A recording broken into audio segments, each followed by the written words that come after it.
Okay, so this is our trade management chart today. This is actually what we're seeing on the market live, almost very close to live. All right, market is 154.4, 154.5. Current projection is for an entry at 154.2. This is why these trade risk matrices are very important to adhere to, because they give you the exact risk that you'll be taking if you go into that level. All right, so we want to go in at 154.2 with a stop at 153. This is only 1.8% to $180. We're targeting 156 to $170. We're targeting 160. As a matter of fact, $870. Let's take a look now at the entry, why we really think this is going even to 160.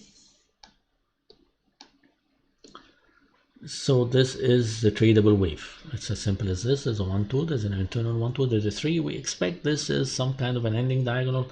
It should correct sometime, and when it does correct, we're going to be seeing 153.66.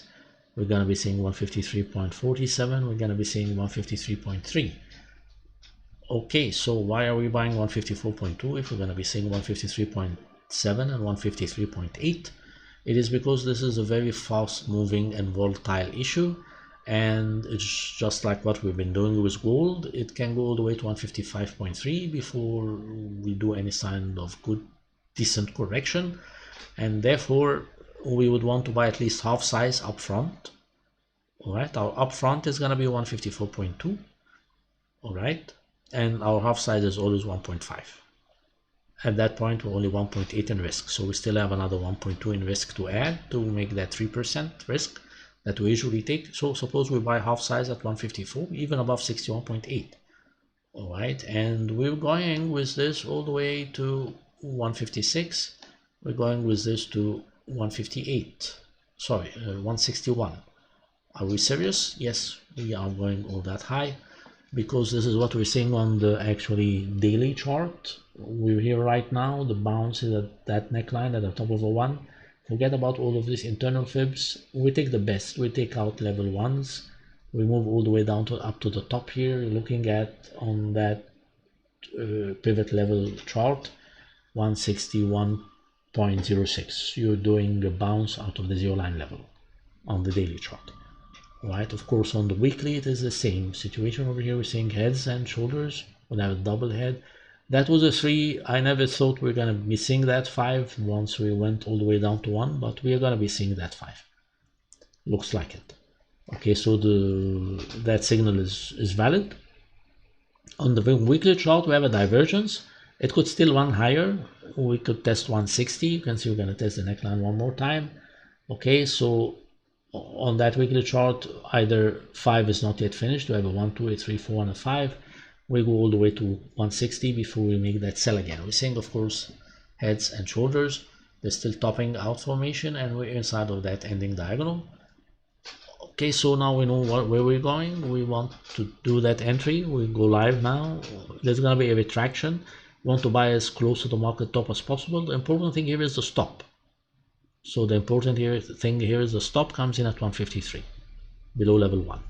Even maybe 152.80, but I believe it is 153, just below level 1. So if we're buying 154.2, you are something like 120 points higher than the stop. Buying 1.5 minutes is only 1.8%. If the market should fall back, we know that best entry is going to be 153.4 and 153.3. We have here 153.47, 153.27.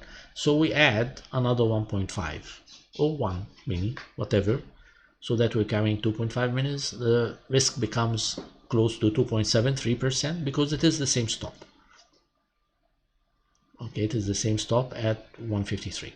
So of course adding at 153.5 will mean just 50 points, and 50 points multiplied by 1.5 means another 125 points.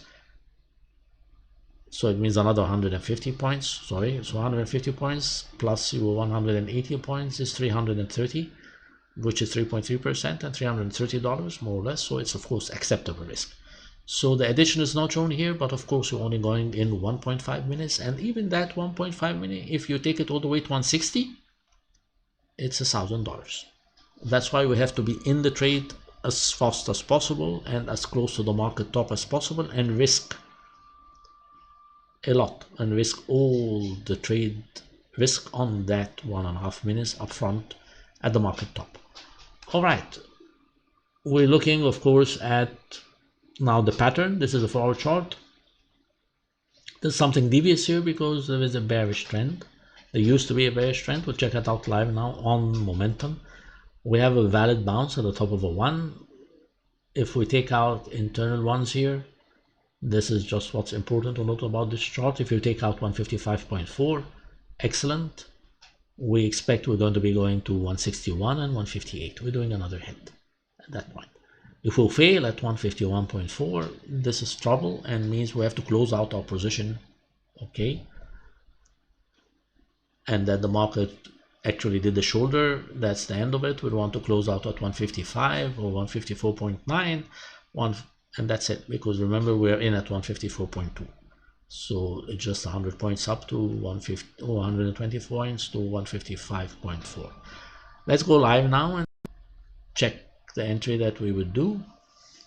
All right, so it's either we're going to be patient or we are not going to be patient with this entry, that is, and patience is usually rewarded, so I'm told. Okay, so we're approaching necklines here. There's a neckline and there's that resistance level. Now this could be level 3. Of course, once you see a neckline, you know you're at a level 3 or at a level 5 and you are due for a correction. That's why we draw necklines and pay attention to them. Okay, so we don't really want to buy at the market top when there is a correction. Okay, so let's take this up to 2 hours just to compress the data. So there's a level 1 here. Market is going to go up, reject, and we know this is a 3, this is going to be a 4, and that is that 4 that we are waiting for. I think hopefully that if we are correct. So we take projections right from level 2. We expect this is level 2 actually, not level 2. That's 1, A, B, C, that is 2. All of this is that 3. There's going to be a 4 now. And these are the fib levels that we can enter. So it's better, we have to be patient, and better to be patient than to jump in. Okay, now that is a 3, that is a 4. You know that at the most you should be testing the neckline or level 1. Let's just think, I believe we are not going to fall below that point. Probably this is looks like very strong support, and our best entry probably is going to be 154 instead of 154.20. There is potential of course to see 153.76 or 153.80. So it's really everyone under risk comfort. Again, that's me. I would always want to be in the trade, so I would go in at 154. 50% is usually a golden ratio, always usually tested. So 154 entry or 153.80, it's up to you. There's even potential to see a 153 actually 55. You can see these two levels: 50%, 38.2%, and 23.6%. Whatever we're going to be buying, this is the stop here. Now we were looking at earlier, we said you could have a stop at 153. Yes, we can. You don't expect to fall below level 1. Technically, this is a 3, could test the top of either degree 1, so you don't want to be just at the cross line at 153. You would just want to go a bit lower for 152.70, at least during the loading phase, below level 2. Once you did the entry and the market is moving a bit higher, we raise this to 153 so that the risk is actually as planned. Or substitute that stop at 153 to become 152.7, just to be a bit safe. More safe, that is. All right, so we expect it's a good entry. Okay, we expect it's a good entry, and entries again, to recap, are going to be 153.8, 153.55, and 154. Whichever you select, you need to have a stop at 152.7. Remember that we are going to be implementing, we think it is prudent to implement this risk matrix, so only buying 1.5 minutes. At 152.7, we always want to keep risk contained at 1.8%, because if the market even falls lower, I don't see it falling lower than 1.53.3, we can always add another 1.5 or lower size. We're taking this to see another head, to do another head. You're looking at 156 first target, you're looking at 160 higher head. You're looking of course at 158, which is the same head.